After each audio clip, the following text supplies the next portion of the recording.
Olá, tudo bom? Bom, vamos falar um pouquinho agora sobre a fotografia, ok? Bom, a fotografia ainda ela continua sendo uma das formas de comunicação mais apreciadas pela sociedade, né?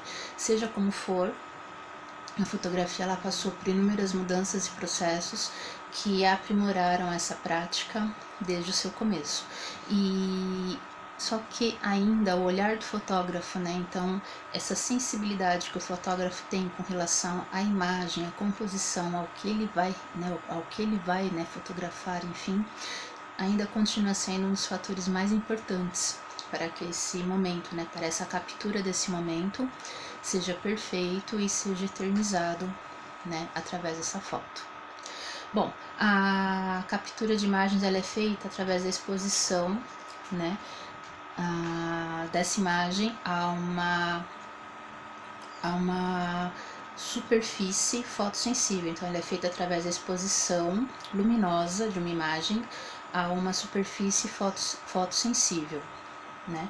E o primeiro registro, a primeira fotografia a qual nós conhecemos, né, a qual se tem o registro histórico, é a que a apostila traz, que é a vista da janela em Legras, essa aqui, que ela foi feita por Joseph Nicéphore Niepce, no ano de 1826, um francês, que é a vista da janela dele, tá? Então, né, na verdade, é um dos primeiros registros históricos que nós temos, como sendo a primeira fotografia realizada.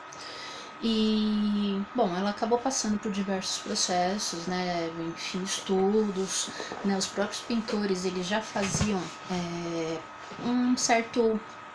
já traziam um certo princípio da fotografia nos seus estudos, nas composições dos seus quadros, com a caixa, uma câmera escura, né, que eles conseguiam fazer a inversão da imagem, né, através de um pequeno orifício dentro dessa caixa, né, um ambiente escuro, ele conseguia ter a visualização da imagem invertida já num tamanho um pouco maior. Então já é um dos primeiros estudos, o próprio Leonardo da Vinci, entre outros pintores. Tem um filme, A Moça do Brinco de Pérolas, só uma curiosidade, se vocês quiserem depois, vocês conseguem até assistir no próprio YouTube. Tem uma das sequências em que o pintor Werner, ele tá utilizando dessa câmera escura. Aí, a título de curiosidade, para vocês, né, terem ideia de como que era isso, é legal até vocês verem no YouTube depois. Aí, o que que acontece? A fotografia, ela passou, né, então, por diversos momentos, né, ela foi evoluindo, né, então, vocês têm na apostila os diversos, né, estudiosos, né, que executaram esse processo, executaram esse trabalho, inclusive com os seus registros, até chegar aos dias de hoje. E um deles, curiosamente, né, até que é bem legal de a gente falar, que é o Muybridge, né, que ele realizou uma série de estudos, né, a fotografia sequencial. São vários estudos onde ele realiza esses registros, né, com passagens, né, os movimentos que o cavalo fez. E ele provou através desses estudos que o animal, quando corre, ele tira as 4 patas do chão. Né, bem curioso, acho que eu tenho até uns vídeos, eu postei material para vocês. Né, então essa fotografia sequencial ele não fez só com cavalo, ele fez com cachorro, tem fotografias de pessoas dançando, então um movimento, são vários estudos que ele foi realizando. E a fotografia também ela é utilizada no cinema, né? Uma curiosidade para vocês, um filme, para você ter 1 segundo de movimento, você precisa de 26 frames, né? De 26 fotografias realizadas daquele movimento. Então, no cinema isso é uma velocidade tão grande que você não percebe, mas para 1 segundo de movimento são 26 fotografias, 26 frames que são feitos para ter esse resultado. O nosso cérebro, o nosso olhar, ele capta isso, então se torna um movimento sequencial, a gente não percebe. Mas se você vê quadro a quadro, bem na câmera lenta, você vai ver esse movimento bem, né, bem executadinho, bem lento, bem detalhado. Interessante isso. E a fotografia, ela tem várias funcionalidades, né, na verdade, já que ela é vista como um meio perfeito para captura de uma imagem e eternização desse momento, né? E esse momento ele pode abranger desde a nossa vida, né, até o próprio cotidiano da sociedade, cotidiano, né, humano. E no começo, né, o que acontecia? As fotografias elas eram feitas para registrar essas passagens, né, estavam relacionadas a esses processos, a esses momentos históricos. Então era algo para ficar registrado. E com o passar do tempo ela foi ganhando força, enfim, foi ganhando um outro contexto, né, e inclusive ela está associada com a comunicação, né, com a imagem.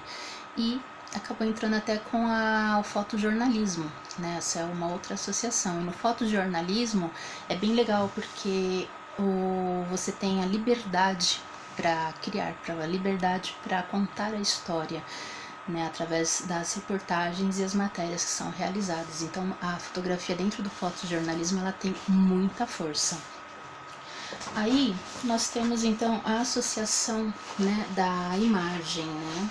Que a gente pode ver a imagem, ou seja, de uma outra forma, né, de se expressar, de se comunicar, a ideia, né? Alguns artistas eles usam de diversas linguagens, né, para se expressar. Então, teatro, dança, música, escultura, né, fotografias, né, em si, o cinema, e outros usam de outros elementos que não sejam visuais, podem ser sonoros, verbais, a linguagem verbal, táteis, né, gustativos, olfativos. Então vocês têm até ali na página 22, olha só a maneira como foi representado, né, dentro do teatro, dentro das artes plásticas, a fotografia, o cavalo, lembra lá do cavalo na foto, do Muybridge?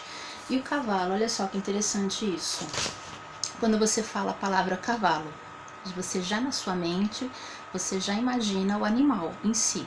Ou se você vê um cavalo, né, já na sua mente você sabe como que você escreve isso. Então a maneira como a gente consegue associar uma imagem, né, e não necessariamente a uma imagem visual, né, você tem outras maneiras de representar isso. Tá, então vocês têm um desafio ali de como que você vai representar o cavalo de uma maneira diferente. E aí, vamos tentar?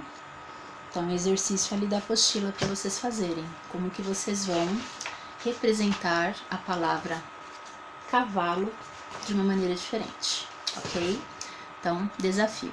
Beijo, até a próxima.